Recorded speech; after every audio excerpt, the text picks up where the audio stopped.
Hello and welcome to the Synergen Leadership Podcast. My name's Julian, CEO and co-founder of Synergen Group, and really happy to bring to you another episode of the podcast. And look, in today's interview, I speak with Lainer Tayler, who is the Managing Director of HR Squad, who are a boutique HR services provider. And look, I've worked with Lainie for a number of years now, and I think you'll find it a particularly interesting interview because Lainie shares some of her insights into the leaders that she's worked with and worked for, and also provides a slightly different perspective on the role that HR can play in a business and should play in a business. And I do want to just also let you know that the interview was recorded in a rather large area, so there is a little bit of an echo in the interview, which unfortunately we couldn't get rid of during the production, but it is still a great interview. Really encourage you to focus in on the learnings that Lainie shares, and as always, would love to hear what you think. So happy listening.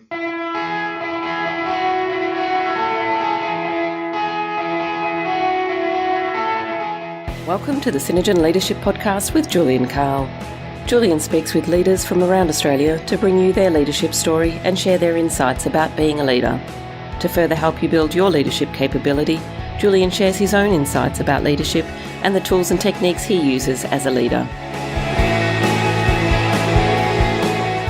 Well, welcome, Lainie, to the Synergen Leadership Podcast. Really appreciate you taking the time and sharing your story with us so that the listeners have a bit more insight about you. Who is Lainer Tayler? Right.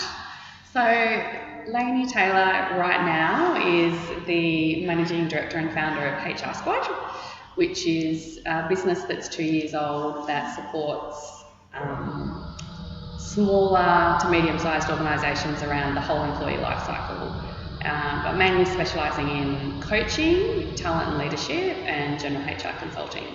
So that's where Lainer Tayler is right this second. Okay.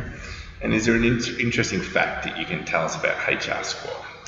I think the most interesting fact about HR Squad is that we are a completely virtual business. So we have no office. Everyone that works for HR Squad works from home or another location. And in fact, the people that support us from an IT perspective are in Paris. My PA works on a farm outside Melbourne. And then we have some HR consultants that work for us wherever they would like to work, from a cafe, on site with a business. And it works completely beautifully for all of us. And as long as we keep our communication lines open and use tools to keep connected, then we would like to stay a very virtual business. Do you find that a challenge from a leadership perspective? No, I don't, because I like to put tools in place to make sure that we stay connected, and people love the freedom that it gives them. And I think we talk about virtual teams and virtual businesses, and people and organisations struggle with that. But it really is something that can be done, and people can be quite fulfilled in the work that they're doing by having the freedom to work the way they want to work. And we have to come from a place of trust. I have to trust that the people that work for HR Squad are doing what they're supposed to be doing. But at this stage, 2 years in, we've had no issues with any employees that work for us and the way that they work. So, for example, Kim is someone that works for HR Squad, and she might do 3 hours of work in the morning, go pick up her kids, do something at the school, and come back and work later at night. And that's fine. That works well for her. Okay. So I'd like to take you back, all the way back to your very first leadership position. It's a long time ago. Are you able to share with the listeners a little bit about what that was?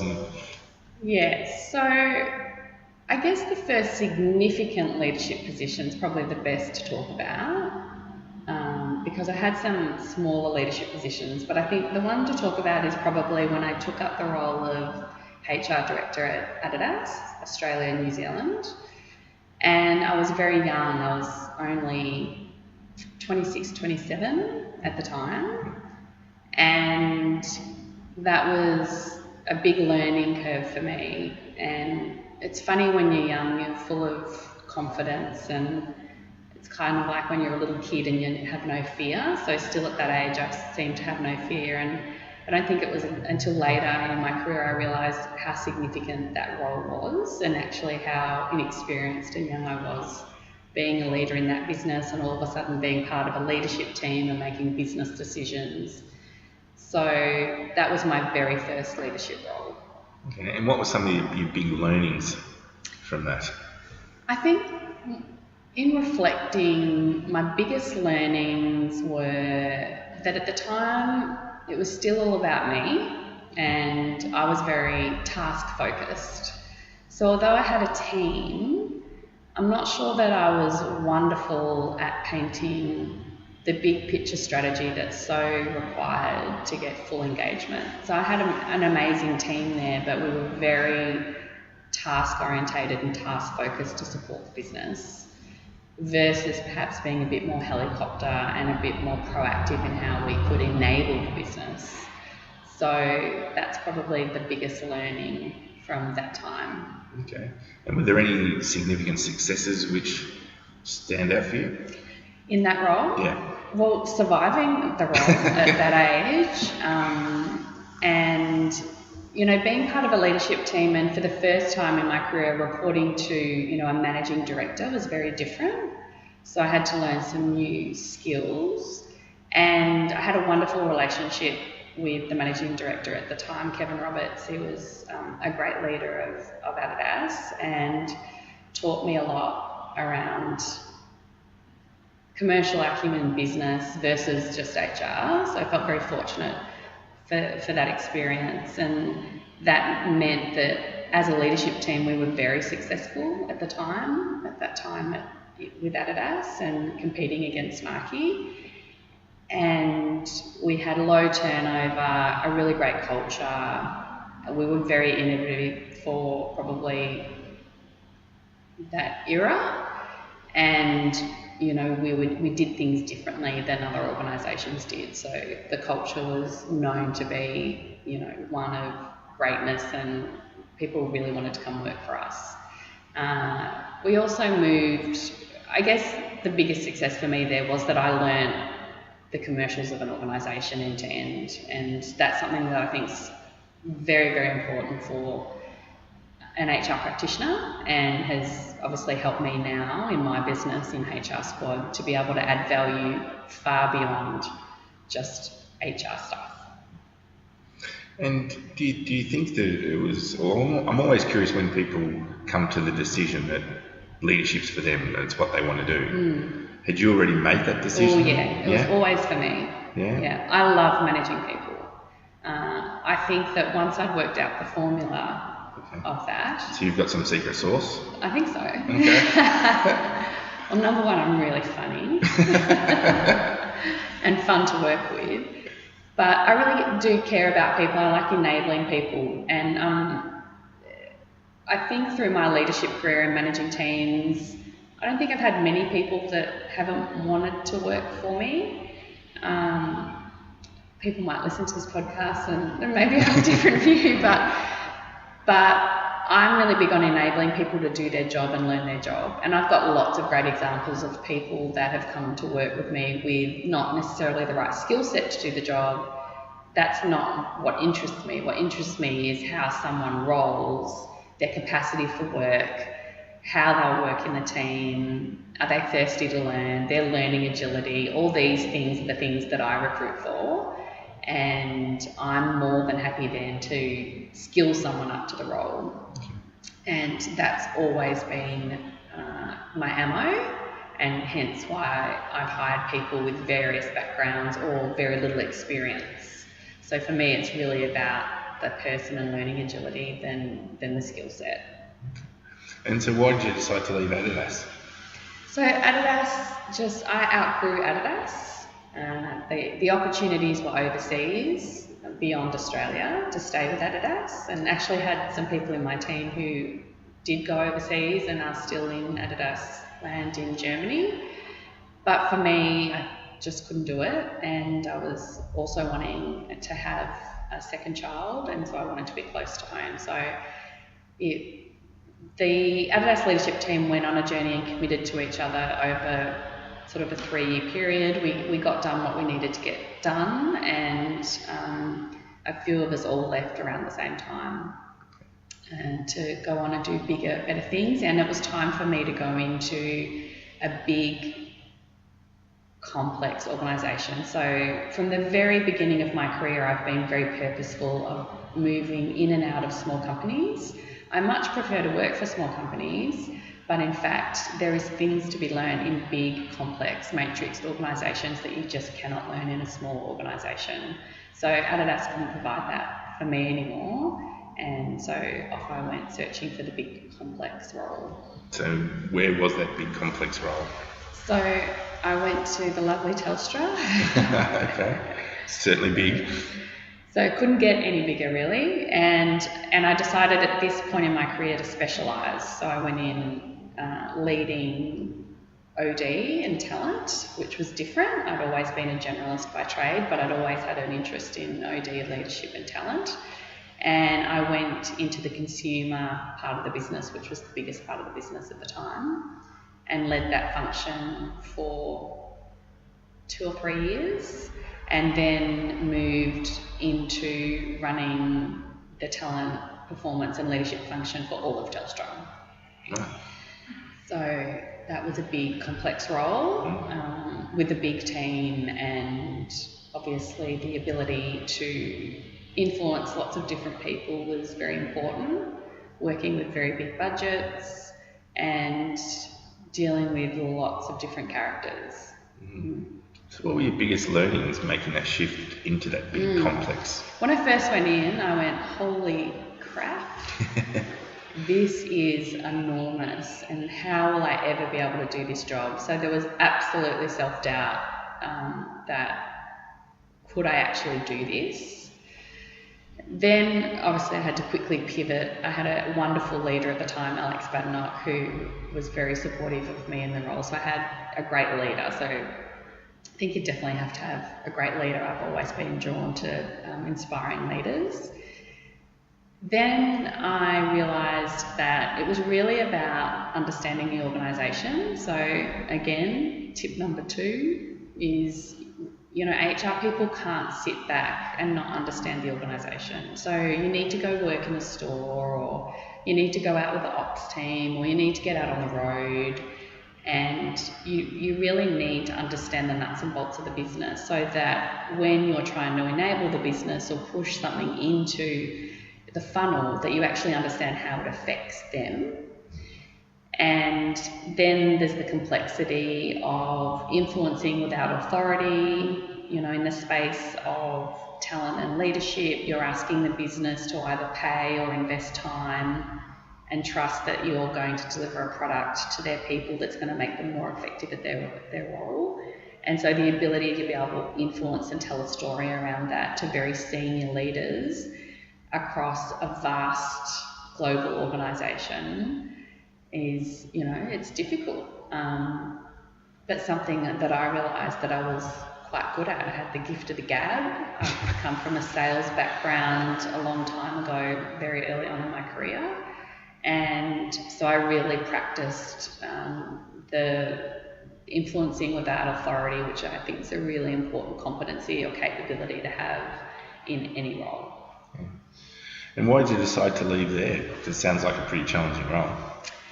Yeah, so I did what I needed to do at Telstra. I was in the biggest job in terms of OD and talent, and I'm a bit of a troubleshooter, known for fixing things, so that needed a bit of work, and it was all humming along, and I had a great team that I could leave behind to look after it.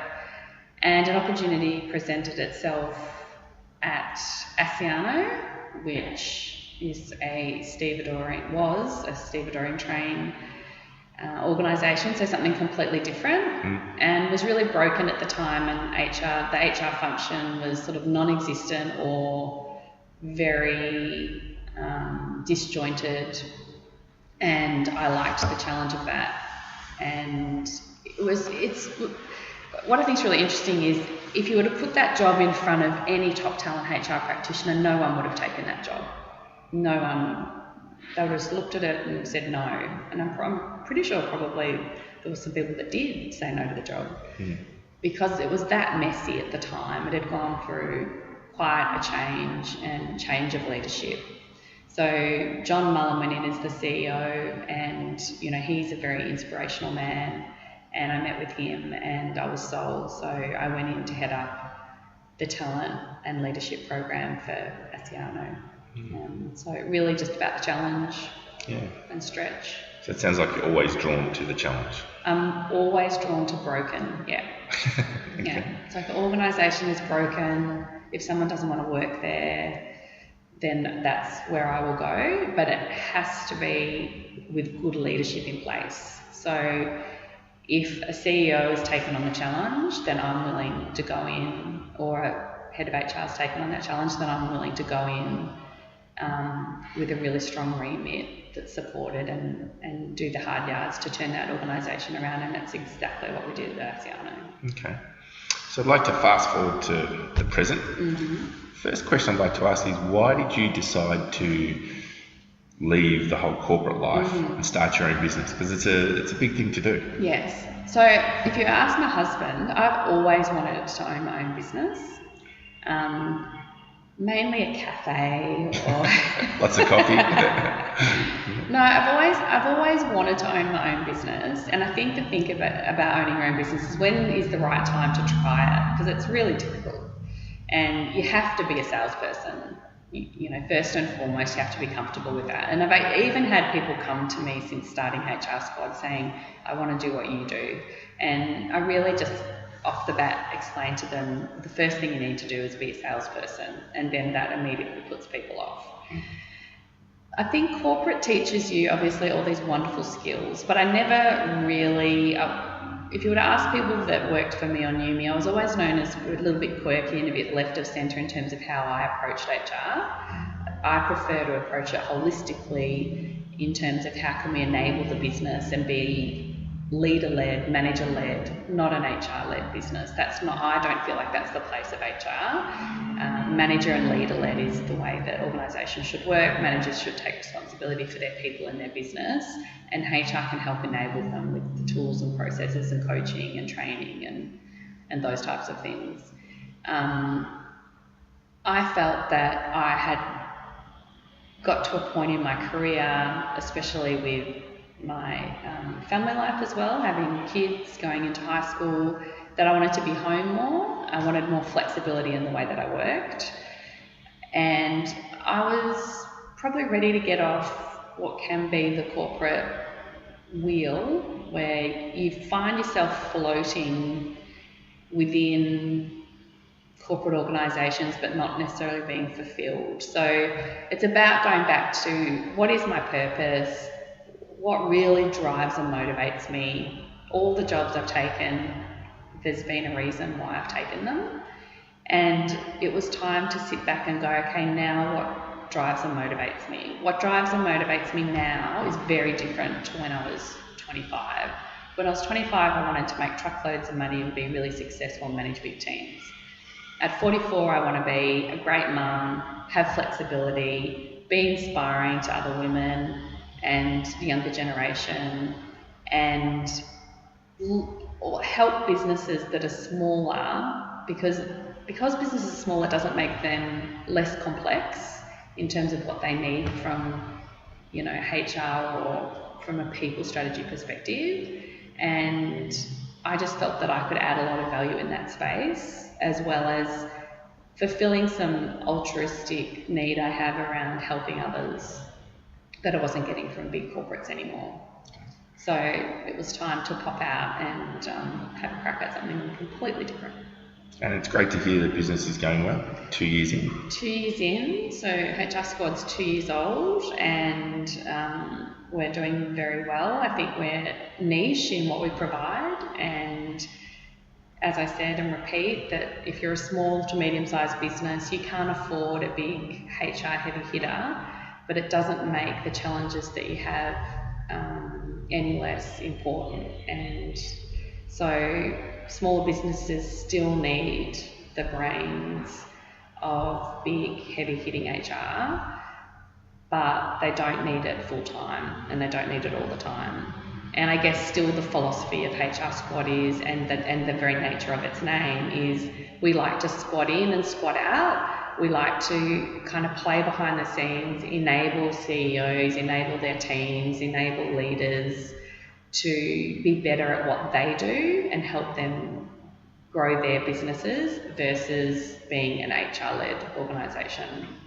And that's a very niche offering, and I'm not a consulting house, so I don't come from a consulting background, so that they're probably my main competitors. So again, the difference is that I can offer 25 years of HR leadership experience for a much cheaper price than the big players. Good. So I'd like to explore some of your more general views on leadership now. What do you think the biggest myth about leadership is? The biggest myth about leadership? I think that it's probably that if you get more senior, that hierarchy and power are valuable. I think that's a big myth. You know, the world doesn't work like that anymore, and the generations don't work like that anymore. And the other one I would say when I'm coaching a lot is people are scared to take on big leadership roles because they think they're going to be harder. But in fact, good leaders are amazing enablers and coaches of their people. So it's not more work. So that's a big myth about, you know, I hate coaching someone who's got all this great potential and they're like, oh, I really don't want to take on that role. It's just, I'm not going to have work-life balance. And, well, no, you can have all these things. It's the parameters you put around it and how you enable your team to get the work done versus you being the task-orientated person. I think that's the biggest myth. You described yourself before as a little bit quirky. Mm-hmm. Is that how you would describe yourself as a leader? Yes. Yeah, just quirky. Anything else? I think just as a leader, I'm very authentic in the way that I lead, and I do create close connections with people that I work with. You know, I think to get the best out of your people, you need to know them. You need to know what drives and motivates them and what their own purpose is, and everyone's very different. And so I pride myself on knowing those things about my people and always have for the teams that I've had, so that I can give them fulfilling, meaningful work, but also I know what drives and motivates them outside of work so that I can help fulfill that as well. Okay. So I think because of the nature of the work that we do at Synergen, that we're always very interested in what tools, methodologies, frameworks people are using. So, so what are some of your favourites? I've made up my own. Great. Well, let's share. So I built a lot of reflective tools, and so I think the biggest lesson as a leader, because I coach so many senior people, that I find is the stop and reflect. So it doesn't really matter what tool you use, there's a million of them. But how are you going to stop and reflect on what your purpose is, what drives you and what motivates you? And when are you going to do that? And put timelines on that. So having reflective tools and being really purposeful about doing them is, I think, really important. There's a great app called the Resilience Project. So I use that in my coaching, which I think is a really good tool for people to reflect on how they're showing up each day. I use LSI as a tool around behaviours and how people are showing up in their personal and professional lives. I use a monthly reflective tool that I've just built about how you feel, and that sort of identifies trends in how people are tracking. So I guess in the absence of being consciously in the moment of reflection, then you find yourself floating and not actually fulfilling the things that you want to fulfill in your life. And then the whole person that you are, you're not bringing your best self, I guess, to home and work. And I find that I need to really help people do that. And it doesn't take very long, for the penny to drop and for people to use a few tools and go, okay, yep, I've got this now, which then sort of catapults them into a promotion or catapults them into a better work-life balance, whatever that is for them. But the task orientation that we're sort of surrounded by technology and everything moves so fast that I find leaders are very task orientated and not as reflective as they need to be, which then makes them ineffective. So what do you think the biggest challenges are that leaders are facing right now? What's the big challenge? Well, I think there's a few things. Like, interestingly, like, we're in a time of massive change technology-wise. I think the biggest challenge for leaders is to be able to be really open-minded around what's coming next and being ready for that. I see far too often businesses not ready for the disruption that's about to occur. So how leaders can ensure that they educate them around strategy and insights that may disrupt their business and hence their revenue and anything else that goes along with it, is probably the biggest challenge. I don't think leaders spend enough time doing that. And I've got tons of examples in the last couple of years of that being sort of a real downfall for leaders. And I've got some great examples where people do it really well. The other challenge for leaders, and this is probably just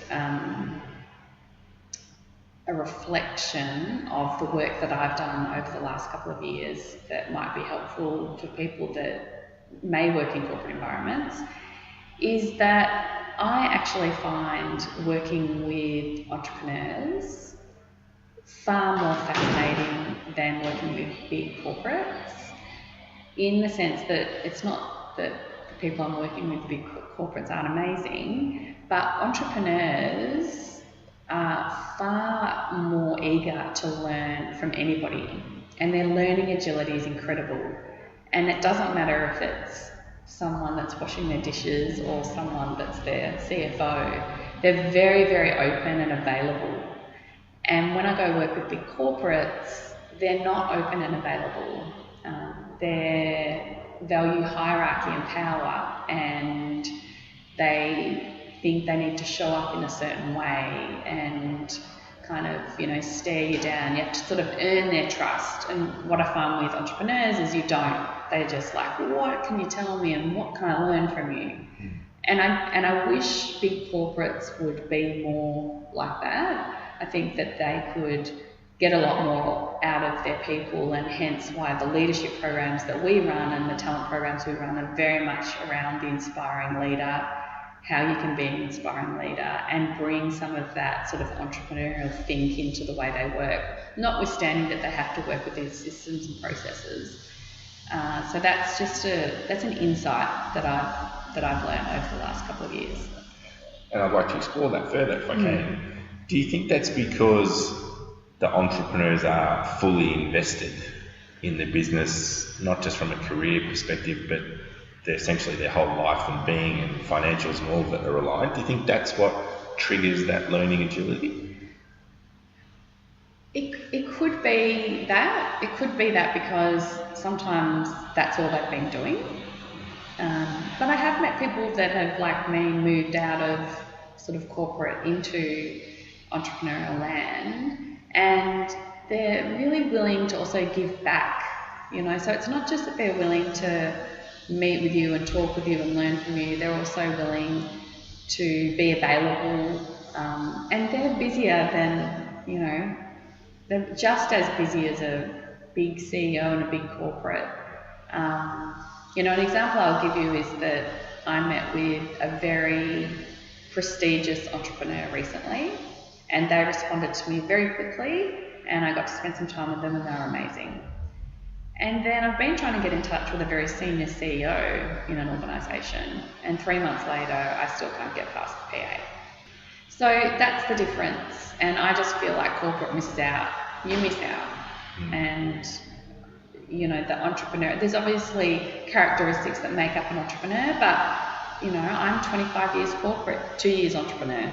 So maybe that's the quirky part of me, I'm not sure, but this entrepreneurial way of working, which is a pretty much, you know, the agile way of think, and a lot of businesses use agile now, but it's just, are you really using it? And are you really open to everyone's thoughts and feedback, and being a little bit more fluid in how you run a business instead of putting a lot of process on top of it. So for my smaller clients that might need a little bit of process, and I met with one yesterday, they get scared, so they're like, I think we need some processes and procedures.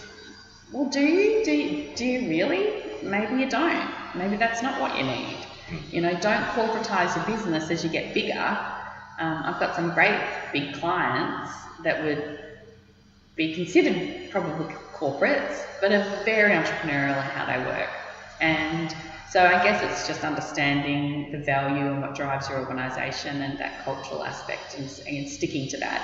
And I just think in corporates, far too often we see that we've got these great values, but really are they embedded in the whole employee life cycle, and are they really lived out through the people?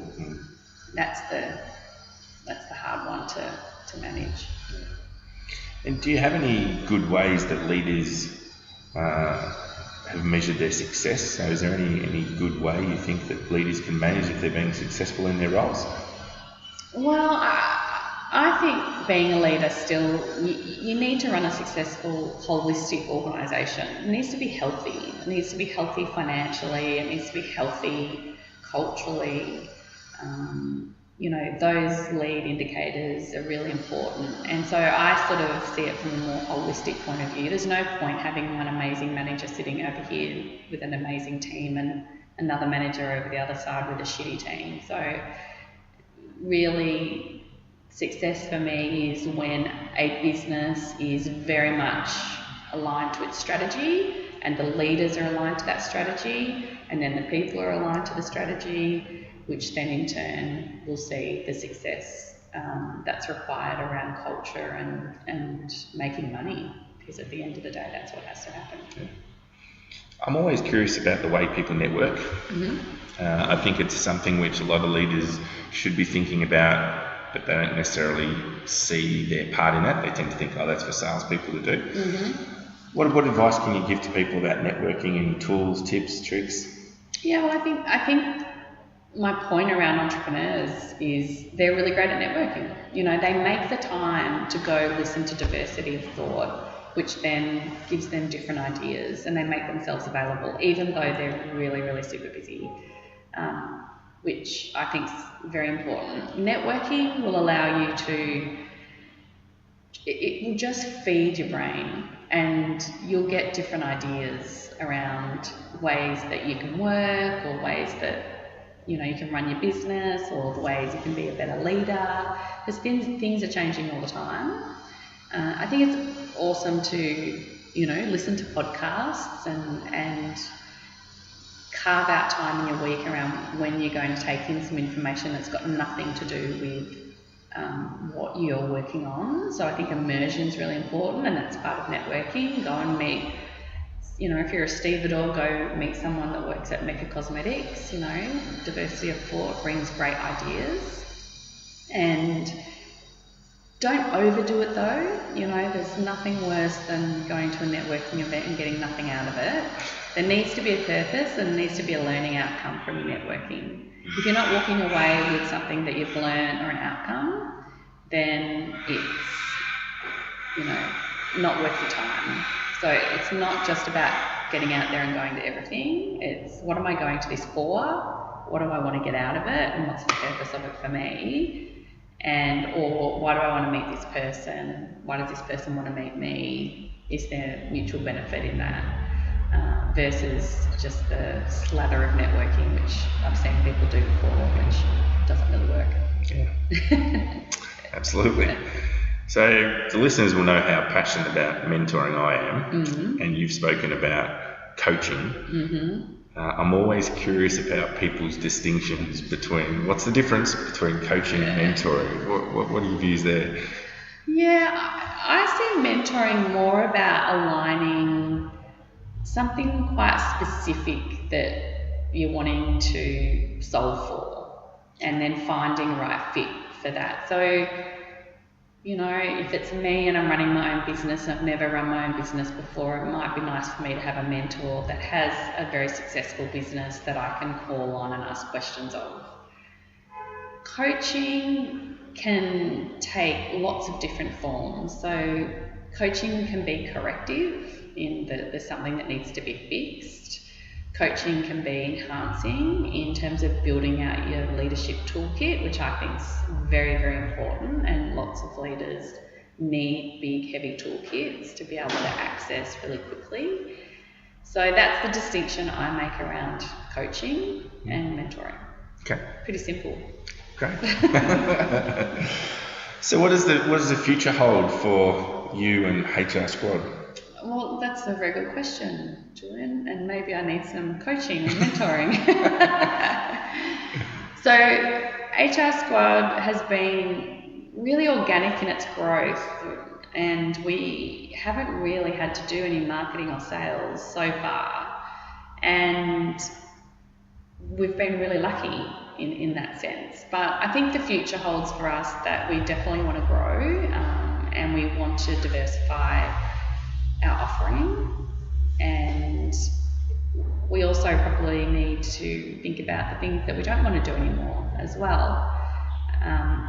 The coaching space and the talent and leadership space are probably our great sweet spot, notwithstanding that we do a lot of generalist HR support.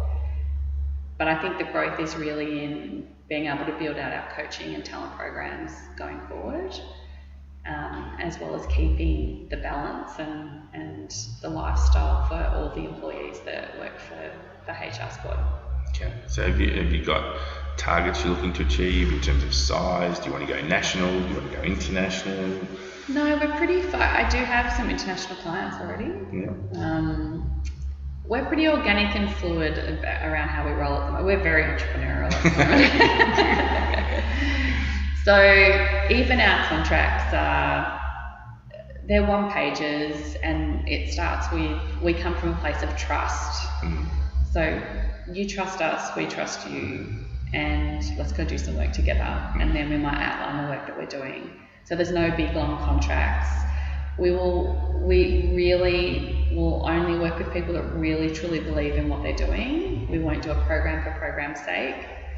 And, you know, they need to be invested and really want the value that a program or the intervention might offer the business to make a difference. And we only want to make a difference for clients going forward. So we're pretty lucky. We've got a great group of clients that we love and adore, and we have very trusting, open relationships with them.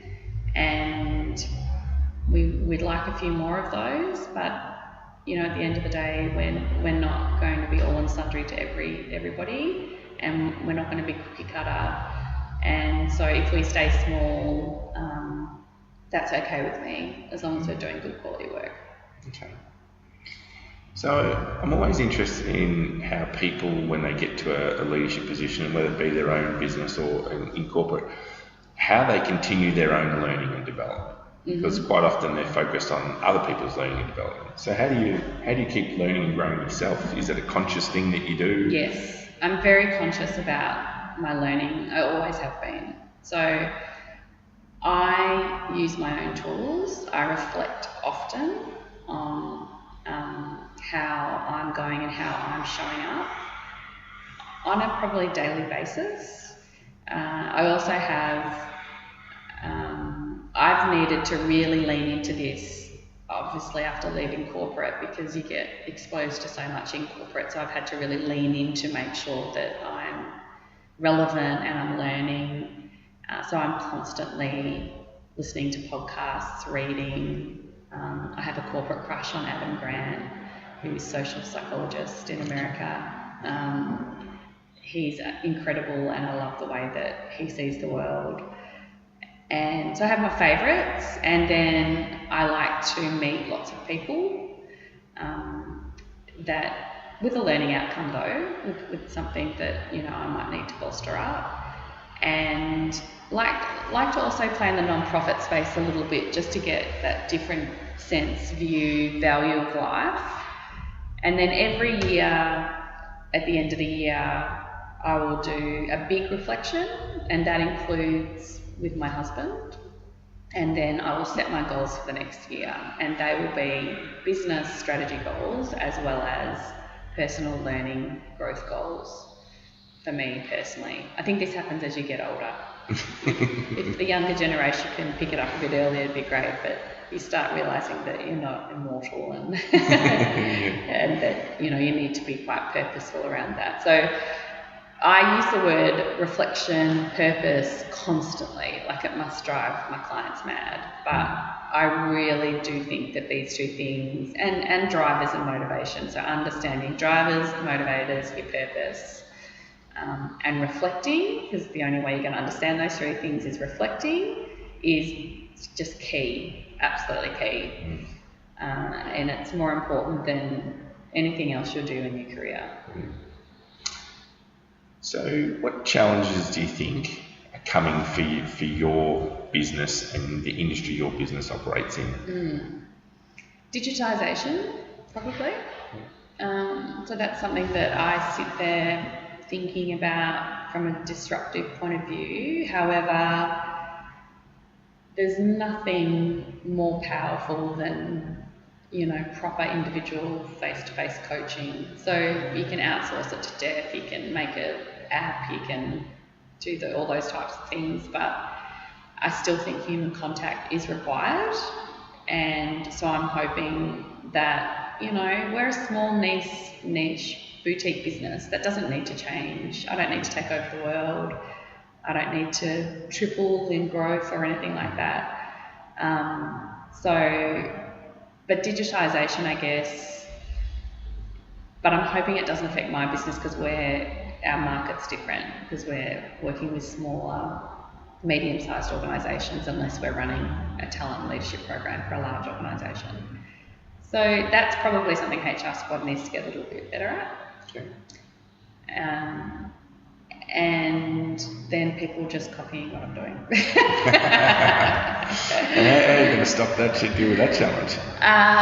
Well, you know, HR Squad, in some respects, you know, it's my knowledge, it's me, I'm selling, with some amazing people around me who I love and adore, and there's just no other Lainer Tayler, so that's how I'm going to solve that problem. It's a pretty distinct competitive advantage, isn't it? I think so. So, which leaders do you look up to or that inspire you? I was very much inspired by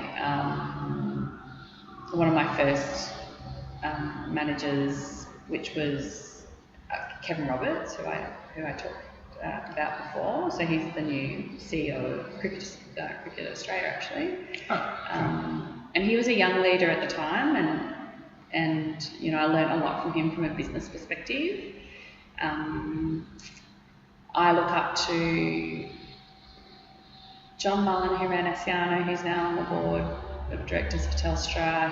He's an incredible CEO, very humble, and always had time to teach, share, learn. Alexandra Babmark, who's the head of HR for Telstra, is an incredible HR practitioner, but not just that, she is way more than that, and so her wealth and knowledge is incredible. I have the fortunate job of looking after Carmen's kitchen HR, and Carolyn Creswell is the epitome of entrepreneurship and just an incredible leader, and the way that she thinks and operates her business is phenomenal. So I've been surrounded by quite a lot of amazing people. And also my husband, Chris Taylor, who ran gyms and businesses for, you know, over 30 years really successfully. So his insights into running small business are very powerful. So, it's not always the big head honchos that, you get the inspiration from. It's also people doing things around you that are really interesting. Another great inspiration for me is a group called Mentor Loop. So Lucy Lloyd is one of the co-founders, and they have built a digitised platform around mentoring, and she's younger than me, and she gives a great perspective, and I get a lot of learning from her and spend time with her. So I make sure that I've got people around me that are all different walks of life. But I would have to say that a lot of where I came from, and I grew up in the country, would be, I'm sure everyone says this in these podcasts, but your parents. But, my mother and father worked their whole life. They still work. They instilled in me some amazing values. And I often talk to them about work and what's going on and what they think still to this day. So there's my long list. There's a long list. It's a good list. I know a couple of those people, so I can vouch for the quality of people that you're referring to. So if people want to know more about you, where should they go? They should go to our website, which is World Wide Web, hrsquad.com.au. And they can contact us directly there, they can contact me directly there. Yep. And they can find out about all the things that we do on that website. And we post a lot on LinkedIn as well. So a lot of our activity on LinkedIn. Yeah. Okay. And any last words on leadership you'd like to share? Big word, isn't it? For me, leadership, it's not an easy gig, but if you want to be one, then be a good one, and really think about how you are going to develop yourself and to enable your team to be the best they can. So be leader-led. Don't let others lead for you. Well, on that note, thank you, Lainer Tayler, for being on the podcast. Really appreciate it. Thank you very much for having me. It's been a pleasure. Well, that wraps up another episode of the Synergen Leadership Podcast. I trust you found it interesting. A couple of things. If you could go online and leave a review of the podcast, that would be great. Really help us in spreading awareness of the podcast. Happy for you to connect with me on LinkedIn. I'm pretty easy to find. And if you want to shoot me through an email, Julian@synergengroup.com.au. See you next time.